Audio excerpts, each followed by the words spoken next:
कक्षा 11वीं की प्रश्नावली 1.1 को हल करने जा रहे हैं। इसका पहला क्वेश्चन है, निम्न में से कौन से समुच्चय हैं और अपने उत्तर का औचित्य बताएं। आपको इनमें से बताना है कि इनमें से आप किसका समुच्चय यानी कि किनको आप समुच्चय के रूप में परिभाषित कर सकते हैं और अपना एक कारण भी आपको बताना है।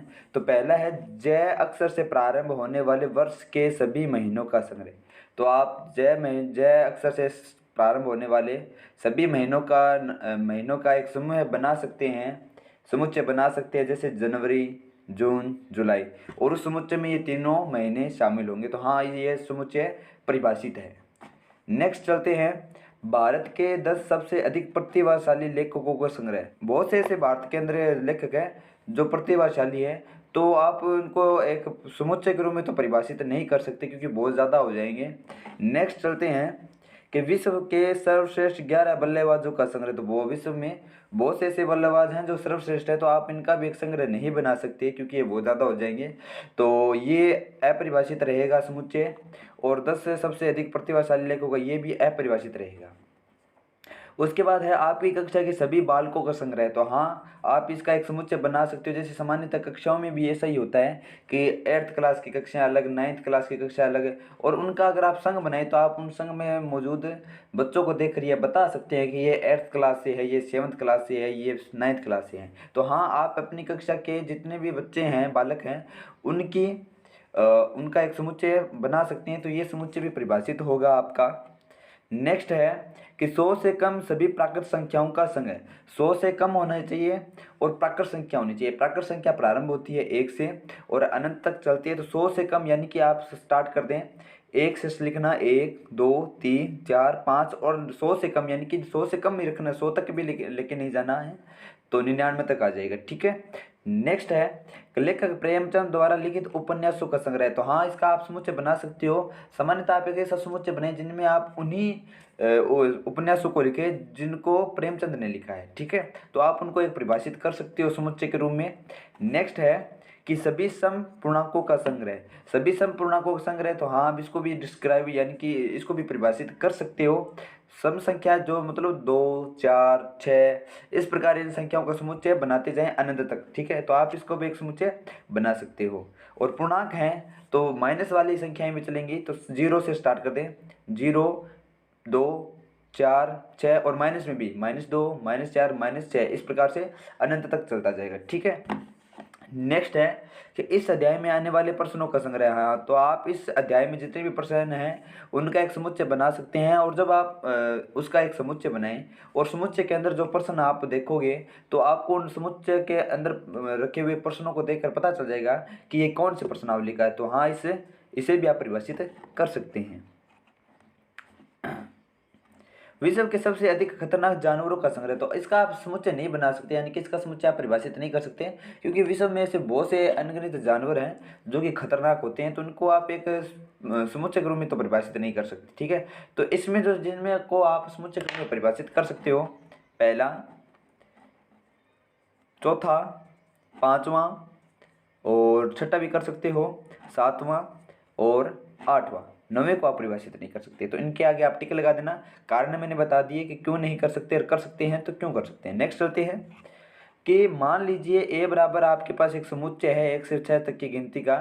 रिक्त स्थानों में उपयुक्त प्रतीक, यानी कि ये जो बिलोंग करता है और बिलोंग नहीं करता, यानी कि ये जो संख्या है ये ए में है या नहीं है, ए से बिलोंग करती है या नहीं करती। तो सबसे पहले अपन देखें कि 5 जो है ए समुच्चय के अंदर ये रहा 5, तो बिलोंग करता है, तो आप इस वाले चिन्ह को लगाएंगे। नेक्स्ट है 8 इस पूरे समुच्चय में नहीं है, तो आप कहोगे कि ये इससे बिलोंग नहीं करता, यानी कि ये सेकंड वाला चिन्ह लगाओगे। नेक्स्ट है 3 नंबर 0 इसमें भी नहीं है, तो आप कहोगे कि 0 भी ए से बिलोंग नहीं करता। नेक्स्ट है 4, तो 4 ये रहा, तो आप लिखोगे ये वाला चिन्ह कि हाँ बिलोंग करता है। तो 2 ये रहा, तो यहाँ पर आप बिलोंग करता है का चिन्ह लगाओगे। नेक्स्ट है 10, तो 10 इसमें नहीं है, ए से बिलोंग नहीं करता, तो आप सेकंड वाला चिन्ह लगाओगे। ठीक है। नेक्स्ट हम चलते हैं कि निम्नलिखित समुच्चयों को रोस्ट रूप में, यानी कि मैंने पिछली वाली वीडियो में आपको 2 प्रकार के समुच्चयों को लिखने का तरीका बताया था। एक में तो आप सिर्फ उन समुच्चयों का एक संघ बना देते हो, संख्याएं हुई या कुछ जो भी महीनों के नाम है उनको एक समुच्चय बना देते हो। एक ये तरीका है जिसमें आप सिर्फ एक संकेत लिखते हो, जैसे x लिख दिया आपने और आगे उसमें डैश डैश लगा के आपने लिख दिया कि x क्या चीज़ है, पूर्णांक है या प्राकृत संख्या है। नेक्स्ट आपने उसकी लिमिट भी लिख दी कि इससे ज़्यादा आप x का मान नहीं लिख सकते। तो ये एक अन्य तरीका होता है, ठीक है। तो आपको बदलना है रोस्ट रूप में। रोस्ट रूप जैसे ये यहाँ पर लिखा हुआ ना a बराबर ये से, ये इसका रोस्ट रूप है, तो इसमें हमें बदलना है। तो सबसे पहले x, और x एक पूर्णांक है, पूर्णांक यानी कि जिसमें प्लस वाली संख्या भी आ जाएगी, माइनस वाली संख्या भी आ जाएगी और शून्य भी आ जाएगा। और x का मान हमें -3 से बड़ा लेना है, -3 भी नहीं लेना क्योंकि यहाँ पर बराबर का चिन्ह नहीं है। -3 से बड़ा और 7 से छोटा, 7 से छोटा, तो वो ये हो जाएंगी -2, -1, 0, 1, 2, 3, 4, 5, 6। 7 नहीं लेना क्योंकि 7 को बराबर का चिन्ह नहीं लगाया हुआ, तो 7 से छोटी लेनी है हमें, ठीक है। नेक्स्ट ब नंबर कि x, और x संख्या जो है वो 6 से कम एक प्राकृत संख्या, तो 6 से कम अगर प्राकृत संख्या देखें तो प्राकृत संख्या स्टार्ट होती है 1 से, तो 6 से कम ही लेनी है, 6 भी नहीं लेनी है मेरी, ठीक है। तो 1, 2, 3, 4, 5, ये 5 संख्या है। इससे समुच्चय के रोस्ट रूम में आप लिख दोगे इस प्रकार से मंझला ब्रैकेट बनाकर। नेक्स्ट है सी में कहा गया है कि x 2 अंकों की एक प्राकृत संख्या है और उन दोनों अंकों का योग कितना होना चाहिए, 8। तो प्रारंभ करते हैं, पहला ही है 1 7 यानी कि 17 के दोनों अंकों का योग होता है 8। दूसरा है 2 6 यानी कि 26 के दोनों अंक 2 और 6 का योग होता है 8। तीसरा है आपका 3 और 5 35 यानी कि 3 और 5 35 दो अंकों की ऐसी संख्या जिनमें दोनों अंकों का योग 3 और 5 का योग कितना होता है, 8 होता है। नेक्स्ट होता है 44 यानी कि 4 4 और दोनों अंकों का योग 4 और 4 का योग 8 होता है। नेक्स्ट है आपका 5 3 यानी कि 53 और 53 में दोनों अंक 5 और 3 का योग होता है 8।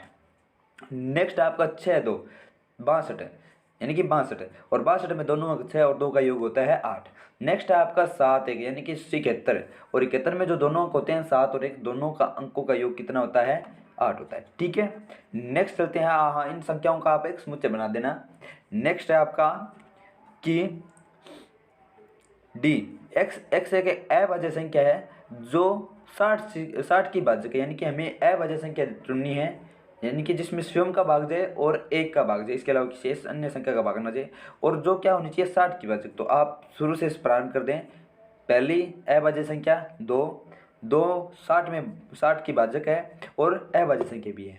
इसके बाद 3 अभाज्य संख्या भी है और 3 का भाग पूरा चला जाता है 60 के अंदर, तो ये हो गया एक 5 भी एक अभाज्य संख्या है और 60 में पूरा भाग जाता है। इसके अलावा और कोई संख्या इसमें नहीं होगी। इसके बाद अगर बात करें अभाज्य संख्या की, तो 7 का भाग नहीं जाता और 11 का भाग नहीं जाता 60 में, 13 का भाग नहीं जाता और 17 का भाग नहीं जाता, और ये 3 ही संख्याएं होंगी। आप एक काम करें, इस प्रकार के सवाल को हल करने के लिए आप इसके अभाज्य गुणनखंड कर लें।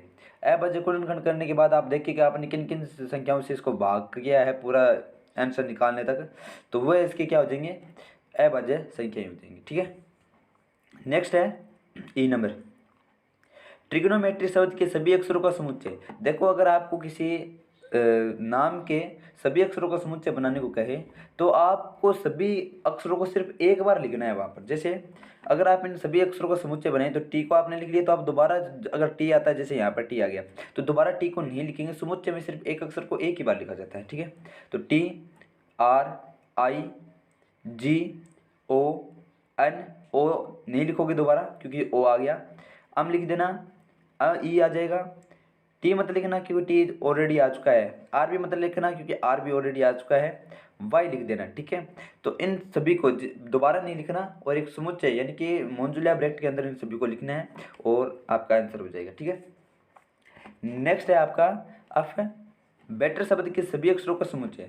तो बेटर शब्द के सभी अक्षरों का समुच्चय अगर आप बनाएं तो इसमें भी सेम आपको कोई भी अक्षर दोबारा नहीं लिखना है। तो प्रारंभ करते हैं, बी ई टी दोबारा मत लिखना, 2-3 अक्षर हो गए, बी ई टी, ई भी दोबारा मत लिखना, आर लिख देना, तो 4 अक्षर हो जाएंगे, बी ई टी आर, यानी कि दोबारा किसी भी शब्द को नहीं लिखना। नेक्स्ट चलते हैं, नेक्स्ट है निम्नलिखित समुच्चय को समुच्चय निर्माण रूप में लिखिए, व्यक्त कीजिए। यानी कि समुच्चय निर्माण, यानी कि ये वाली जो मेथड होता है इसको बोलते हैं समुच्चय निर्माण और इसको बोलते हैं रोस्ट रूप। तो आपको रोस्ट रूप में दिए गए हैं, आपको लिखना है समुच्चय निर्माण। तो इसको समुच्चय निर्माण के लिए सबसे पहले आप एक कोई संकेत मान ले, जैसे एक्स को लिखें मंजुला ब्रैकेट के अंदर, और नेक्स्ट डबल डैश लगाकर दो बिंदियाँ होती हैं, उन्हें लगाकर आप लिखें कि एक्स एक प्राकृत संख्या, क्योंकि ये सभी क्या है, प्राकृत संख्या है, ना इसमें कोई ऋणात्मक संख्या है ना इसमें शून्य है। अगर शून्य इसमें ऐड होता तो ये हम कह सकते थे कि ये पूर्ण संख्या है। अगर कोई ऋण संख्या की भी इसके अंदर होती तो हम कह सकते हैं पूर्णांक संख्या, लेकिन यहाँ पर सभी संख्या पॉजिटिव है तो हम x को कह सकते हैं कि x एक प्राकृत संख्या है। और फिर x की लिमिट लिख देना, यहाँ पर एक तरफ लगा हुआ है ये गोल वाला ब्रैकेट और एक तरफ लगा हुआ है मंजुला ब्रैकेट, ठीक है। तो इस तरफ आपको लिखना है कि 3 से बड़ी है x, 3 के बराबर नहीं है, 3 से बड़ी है x का मान, और इस तरफ लगा हुआ है मंजुला ब्रैकेट, तो आप लिखोगे 12 से छोटा या 12 के बराबर है x का मान, ठीक है। तो आप एक समुच्चय बनाएं जिसमें एक संकेत लिखें x को परिभाषित इस प्रकार करें कि x एक प्राकृत संख्या है जिसका मान 3 से बड़ा है, 3 के बराबर भी नहीं है, और 12 के बराबर या 12 से छोटा है, ठीक है। नेक्स्ट चलते हैं। नेक्स्ट आप परिभाषित करोगे सेकंड वाले को, जिसमें आप यहाँ पर भी यही लिखोगे, मंजुला ब्रैकेट के अंदर x लिख रहे हो, लिखो x के लगाकर आप नेक्स्ट x को परिभाषित करें कि x क्या है, प्राकृत संख्या है, और x का मान यहाँ पर अगर आप देखो तो 2 की घात 1, 2 की घात 2 यानी कि 4, 2 की घात 3 यानी कि 8, 2 की घात 4 यानी कि 16, 2 की घात 5 यानी कि 32, लगा देना 2 की घात x, यानी कि ये यहाँ पर क्या चल रहा है, 2 की घात बढ़ रही है यहाँ पर, तो आप लिख देना 2 की घात x, और फिर x को परिभाषित करना कि x एक प्राकृत संख्या है, और x की लिमिट भी लिखना। देखो x का मान न्यूनतम कितना हो सकता है, यहाँ पर x का मान 1 होगा, और अधिकतम कितना होगा, यहाँ पर 32, यानी कि x का मान 5 होगा। तो आप ये लिखो कि x का मान 1 के बराबर या बड़ा है, x का मान 1 से बड़ा या बराबर है, और 5 से छोटा या बराबर है, ठीक है, ये लिखो। नेक्स्ट है 5, 25, 125 और 725, यहाँ पर भी ये 5 की घातांक के रूप में बढ़ रही है, यहाँ पर 5 की घात 1, 5 की घात 2, 5 की घात 3 यानी कि 125, और 5 की घात 4 यानी कि 625। तो आप यहाँ पे लिखो पहले 5 की, आप एक मंजुला ब्रैकेट बनाएं जिसमें आप लिखें 5 की पावर x। नेक्स्ट आप x को परिभाषित करें कि x यहाँ पर एक प्राकृत संख्या है, और x का जो मान है वो यहाँ पर देखो निम्नतम मान x का कितना हो सकता है, यहाँ पर 5 की पावर 1 है, यानी कि x का मान निम्नतम 1 ही हो सकता है, और 1 से बड़ा और अधिकतम कितना हो सकता है, यहाँ पर 5 की पावर 5 है, तो x का मान अधिकतम 5 हो सकता है, ठीक है। तो आप लिखो कि 5, यहाँ पे लिखो 5 की पावर x, फिर लिखो x को परिभाषित करके कि x एक प्राकृत संख्या है, और x का मान 1 से बड़ा या बराबर और 5 से छोटा या बराबर है, ठीक है। नेक्स्ट चलते हैं। आपको एक मंजुला 2, 4, 6 ये सम संख्याएं हैं और ये प्राकृत संख्याएं हैं, तो आप एक ब्रैकेट बनाएं को मंजुला ब्रैकेट जिसमें आप x को लिखें, फिर नेक्स्ट आप x को परिभाषित करें कि x एक सम प्राकृत संख्या है, ठीक है। नेक्स्ट आप चले तो इस वाले 5 नंबर वाले ब्रैकेट में आप क्या देखोगे कि 1 जो होता है 1 का स्क्वायर होता है, 4 2 का स्क्वायर, 9 3 का स्क्वायर होता है, इस प्रकार स्क्वायर चले हैं, और लास्ट है आपका 10 का स्क्वायर यानी कि 100। तो आप एक मंजुला ब्रैकेट बनाएं जिसमें आप x की पावर लिखें 2, और नेक्स्ट आप x को परिभाषित करें कि जो x है, देखो यहाँ पर निम्नतम किसका स्क्वायर हो रहा है, 1 का, अधिकतम किसका स्क्वायर हो रहा है, 10 का। तो आप लिखो कि x का मान 1 से बड़ा या बराबर है और 10 से छोटा या बराबर है, और x एक प्राकृत संख्या है। नेक्स्ट चलते हैं 5 नंबर क्वेश्चन कि निम्नलिखित समुच्चयों के अवयव सदस्यों को सूचीबद्ध कीजिए। तो आपको सबसे पहले दिया गया है a, जिसमें कहा गया x, और x एक यानी कि ये इस वाले रूप को बोलते हैं समुच्चय निर्माण रूप, और आपको इसको सूचीबद्ध करना है यानी कि इसको रोस्टर रूप में लिखना है। तो सबसे पहला है a, यहाँ पर x एक विषम प्राकृत संख्या, तो आप सभी विषम प्राकृत संख्याओं का एक समुच्चय बना लें, जैसे 1, 3, 5, 7 और 9, 11, यानी कि विषम प्राकृत संख्याओं का आप जितना भी समुच्चय यानी कि एक एक अक्षर को छोड़ के 1, 3, 5, 7, 9, 11, 13 ऐसे, ठीक है, और अनंत तक सभी संख्याओं का एक समुच्चय बना ले, उन्हें एक मंजुला ब्रैकेट में बंद कर दे। नेक्स्ट है आपका बी, जिसमें कहा गया है कि x एक पूर्णांक है, पूर्णांक का मतलब इसमें प्लस वाली संख्या भी आएगी, माइनस वाली संख्या भी आएगी, इंक्लूडिंग 0 भी आएगा इसमें, ठीक है। तो आपको सबसे पहले दिया गया है -12, और x का मान -12 से बड़ा है और 9/2 से छोटा है, बराबर नहीं है 1/2 के, ठीक है। तो प्राकृत संख्याओं में 1/2, 9/2 ऐसी संख्या नहीं आती।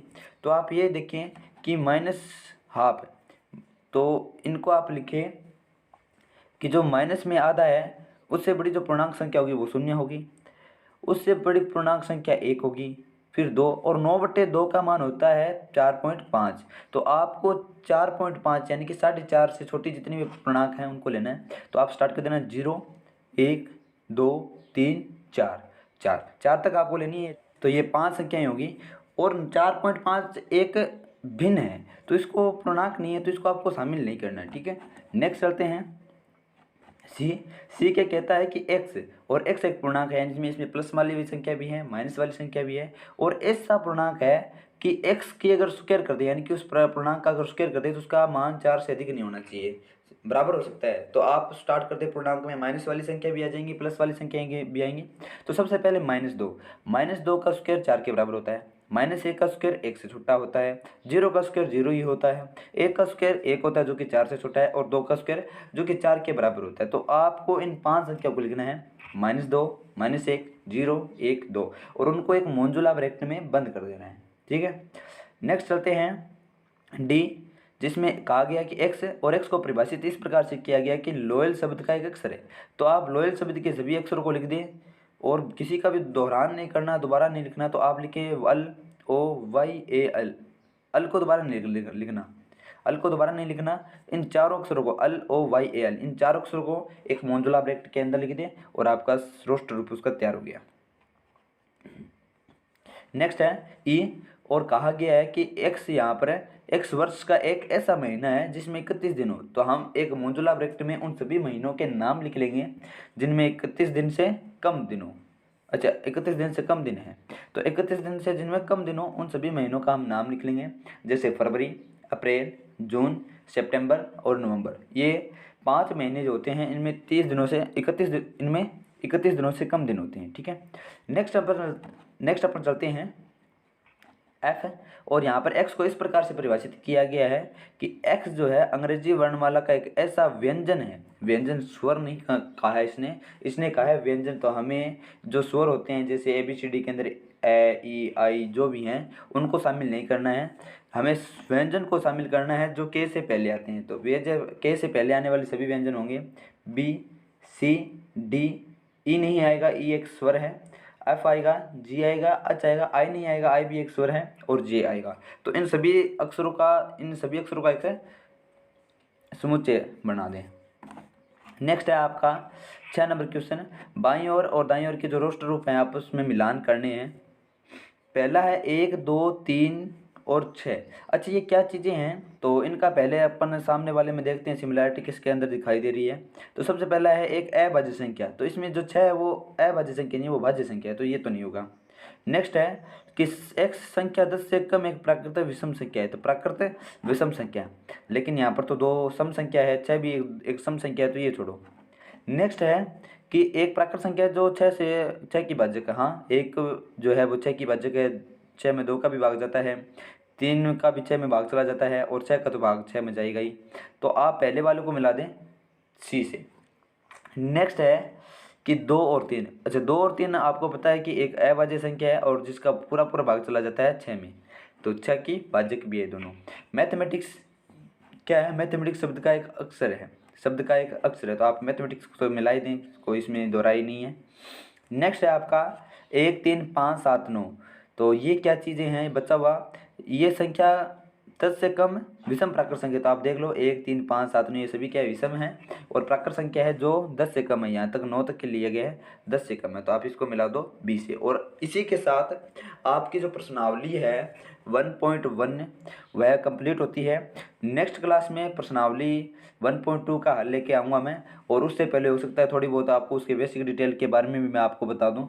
तो सभी वीडियो को ध्यान से नोट्स बनाते हुए ज़रूर देखें। धन्यवाद।